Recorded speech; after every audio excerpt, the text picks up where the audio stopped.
इस देश के संसाधनों पे अल्पसंख्यकों का, खासकर मुसलमानों का पहला हक है। बताऊं मैं आपको क्यों आवश्यकता पड़ी? जिसको ठीक से कुछ पता ही नहीं है उसको। तेजस्वी जी इतनी अच्छी विरासत लेकर पैदा हुए, बेहतर काम कर दिए, शोषितों को, दलितों को, गरीबों को, वंचितों को अनाज मिल रहा है तो उससे तकलीफ हो रही है उन्हें। जिन राहुल जी को ही नहीं पता कि मैं क्या बोल रहा हूँ, कौन सी बात बोल रहा हूँ, पवन खेड़ा जी क्या बोलेंगे? उन्हें कुछ दिन में कांग्रेस को ढूंढने के लिए यात्रा करनी पड़ेगी देश में। कांग्रेस ढूंढो यात्रा की आवश्यकता। पढ़े होंगे उस किताब? मैं आपसे यही कहना चाहती हूँ कि मुझे तो खुशी है इस बात की कि जब उनके पास कोई मुद्दा नहीं है हमसे बात करने का, वो हमारे सामने स्टैंड नहीं कर सकते, तो उन्हें गोवलकर जी की किताब का जिक्र करना पड़ा। ये भारतीय जनता पार्टी की जीत है, ये हमारी विचारधारा की जीत है, ये हमारे चिंतन की जीत है।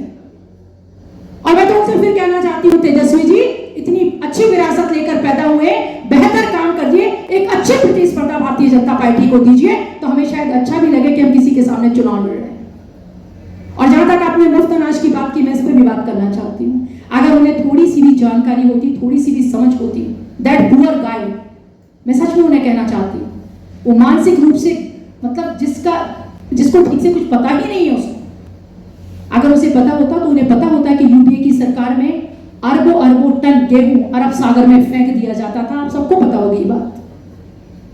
और जब वो गेहूं पैदा होता है तो उसको खरीदने के लिए किसानों को कितना अच्छा समर्थित मूल्य दिया जाता है। उससे हमारा अन्नदाता, हमारे देश का किसान समृद्ध होता है और हमारे घर में किसी को अनाज की दिक्कत ना हो। हमारे आदरणीय नरेंद्र मोदी जी की ये सोच है, किसी घर में ऐसा ना हो कि चूल्हा जलाने से पहले किसी बहन को सोचना पड़े, इसलिए अनाज दी। उनको तकलीफ है, वंचितों दलितों की बात करते हैं, उन्हें अनाज से तकलीफ है। उनका प्रश्न अपने आप में प्रश्न लगाता है उनकी मानसिकता का, उनकी सोच पर। शोषितों को, दलितों को, गरीबों को, वंचितों को अनाज मिल रहा है तो उससे तकलीफ हो रही है उन्हें। तेजस्वी जवाब दो जनता के बीच में जाकर, जिसके विषय में कहते हैं कि वो उनके विरोधा हैं, वो उनके मसीहा हैं। मैं जानना चाहती हूँ कि उनको इस 5 किलो अनाज से दिक्कत क्या है, जिससे इस देश के किसान भी समृद्ध हो रहा है जब सरकार खरीदती है, और यहाँ का दलित, वंचित और जो हमारा जिसके पास नहीं है वो भी समृद्ध हो रहा है। लोगों के घर में चूल्हे जल रहे हैं। किस बात की दिक्कत है? वो घबरा गए इस बात पे कि उनकी जातीय उन्माद की बातें अब नहीं चलेंगी, कट्टरपंथी धार्मिक तुष्टीकरण की बातें अब नहीं चलेंगी। उनके हाथ से रेत की तरह उनकी सत्ता फिसल गई है और आने वाली पीढ़ियों में उनके पास कुछ नहीं है। अनामिका जी, कल कांग्रेस के राष्ट्रीय प्रवक्ता पवन खेड़ा जी ने बोला कि 274 सीट इंडिया गठबंधन को आ चुका है, अब जो आ रहा है वो बोनस है, तो एनडीए वाले देख लें।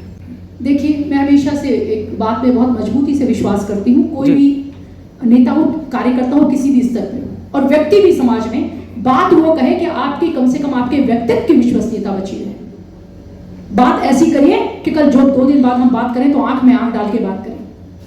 पवन खेड़ा जी को तो क्या गंभीरता से लें जब उनके आका ही गंभीर नहीं है। यथा राजा अंधेर नगरी चौपट राजा वाला उनका हाल है। जिन राहुल जी को ही नहीं पता कि मैं क्या बोल रहा हूँ, कौन सी बात बोल रहा हूँ, पवन खेड़ा जी क्या बोलेंगे? और मैं उनसे कहना चाहती हूँ, और मेरी बात उन तक पहुंचा दें आप लोग अपने चैनल के माध्यम से, कि अगर 274 सीट उनके पास आ जाए तो फिर उन्हें सोचना पड़ेगा कि वो मतलब सोते हुए स्वप्न देख रहे थे या सपने में स्वप्न देख रहे थे। कितनी हास्यप्रद बात वो करते हैं, और वो ऐसी बात करें कि वो परिणाम के बाद लोगों से नजरें मिला पाए।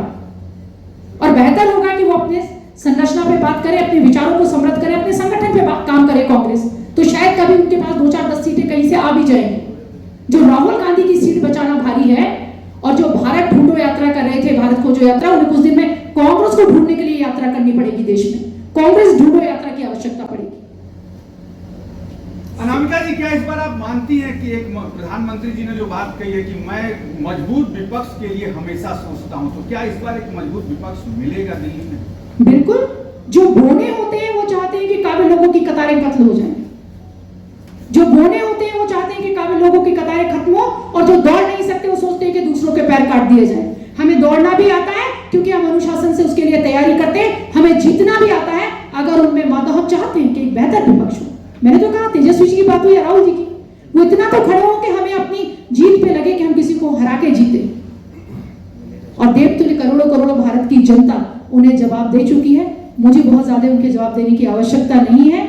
एक समृद्ध, सुदृढ़ और जो विश्व स्तर पर दहाड़ के बात करता है, ऐसे भारत के हम नागरिक हैं और आप सब भी उसके नागरिक हैं। धन्यवाद। धन्यवाद। आपने कहा कि धर्म के आधार पर जो डॉक्टर मनमोहन सिंह जब प्रधानमंत्री थे तो उन्होंने कहा था कि विशेष अल्पसंख्यकों को भारत की राष्ट्र की संपत्ति पर सबसे पहला अधिकार है। कई रिपोर्ट्स में ये बातें झूठी सामने आई है। मैडम आप बता दीजिए कौन से कब बोले हैं डॉक्टर प्रधानमंत्री और कहाँ बोले हैं, आप और केवल कर दीजिए। हाँ, मेरे युवा पत्रकार भाई है, यूट्यूबर आप जो भी हैं, ऐसे सैकड़ों सबूतों के साथ मैं आपको बता सकती हूँ। इस प्रेस कॉन्फ्रेंस के बाद आप मुझसे मिल लीजिए।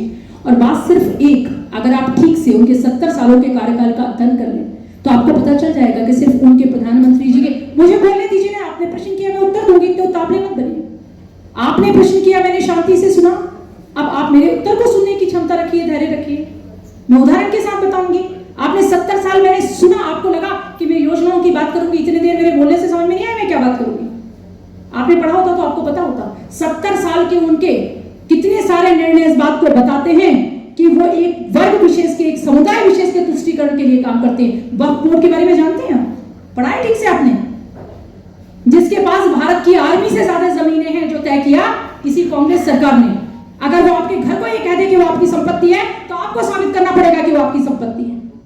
ये किसने तय किया, मुझे आप बताइए। हम विश्व के एकमात्र बहुसंख्यक हैं जहां हमें अपने लिए लड़ना पड़ता है, गिड़गिड़ाना पड़ता है। जवाब दीजिए ना। वो भारत के नागरिक हैं, बात करते हैं भारतीयों की, ओबीसीयों की। राम मंदिर में क्यों नहीं गए थे वो पूजा करने, इस बात का जवाब है आपके पास? वो मुझे बताएंगे कि जब कश्मीर में मर रहा था भारत का पंडित, हिंदू पंडित और भारत का बहुसंख्यक, तब वो कहां थे जब गिरजा टिक्कू बीच से चीरी जा रही थी? आप बात करते हैं उनकी माताजी बटाला हाउस के और दूसरे आतंकवादियों के मरने पर आंसू बहाती हैं, रात के 12 बजे कोर्ट खोलते हैं, और आप तुष्टीकरण के उदाहरणों की बात करते हैं। हम भारत के नागरिक हैं, हम कहां जाएं? आप इस बात का जवाब आप मुझे दे दीजिए। भारत का बहुसंख्यक किससे बात करेगा? और आप जो बात कर रहे हैं प्रधानमंत्री जी की, वो तो पुराना विषय है, उसके भी मैं आपको सबूत दे दूंगी। राहुल गांधी जी जो वर्तमान में बात कर रहे हैं, ममता बनर्जी, वो तो आप लगातार देख रहे होंगे। तो मेरे प्रिय मित्र, प्रिय पत्रकार, अध्ययन करिए, चीजों को जानिए। मेरे सवाल का जवाब दिया, आप दे दीजिए। कब वो डेट और समय मैं आपको बताऊं, रील निकाल के बता दूंगी। आपकी रिपोर्ट्स नहीं, उनके वक्ताओं की आप बात कर रहे हैं। आप उनके वक्ताओं की बात कर रहे हैं, रिपोर्ट्स में नहीं। रिपोर्ट किसकी रिपोर्ट की बात कर रहे हो? दैनिक में मुझे पूरा बता दीजिए। बहुत स्पष्ट है, एक मिनट। नहीं, कौन से बड़े बड़े चैनल? उन्होंने कहा ऐसा, उन्होंने कहा है ऐसा।